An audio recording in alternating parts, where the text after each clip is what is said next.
La cryolipolyse est un traitement non chirurgical révolutionnaire qui permet de détruire les cellules graisseuses de manière définitive. À travers ce traitement, nous allons surtout cibler les masses adipeuses que vous n'arrivez pas à perdre, que ce soit par le biais d'un régime ou du sport, et qui ne nécessitent pas forcément une chirurgie, c'est-à-dire une liposuction.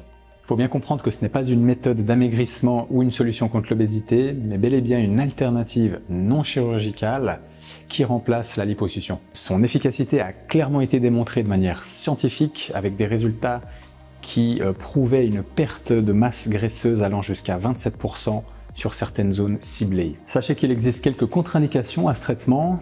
Cela concerne les grossesses, la cryoglobulinémie, mais également les patients qui présentent une faiblesse de la paroi abdominale comme une hernie ou une éventration par exemple. À la suite du traitement, il faudra attendre entre 3 et 4 semaines pour commencer à avoir un résultat, mais il faut parfois attendre jusqu'à plusieurs mois pour se rendre vraiment compte de l'efficacité de ce traitement. Retenez qu'il est souvent nécessaire de réitérer le traitement, c'est-à-dire de traiter la même zone une seconde fois, voire une troisième fois, pour un résultat maximal.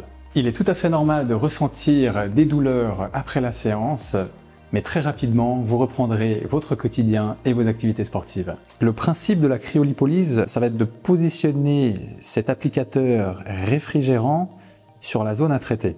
Donc ici, je pose cet applicateur qui est une ventouse et qui va aspirer le bourrelet de peau ainsi que la graisse qui est en dessous et va le maintenir à une température très basse durant 30 à 60 minutes. La zone traitée est ensuite massée pendant plusieurs minutes et ceci va permettre de détruire les cellules graisseuses qui ont été congelées afin de les éliminer. La réaction déclenchée dans les tissus détruira sélectivement les cellules graisseuses en préservant toutes les autres structures comme la peau, les muscles ou les nerfs.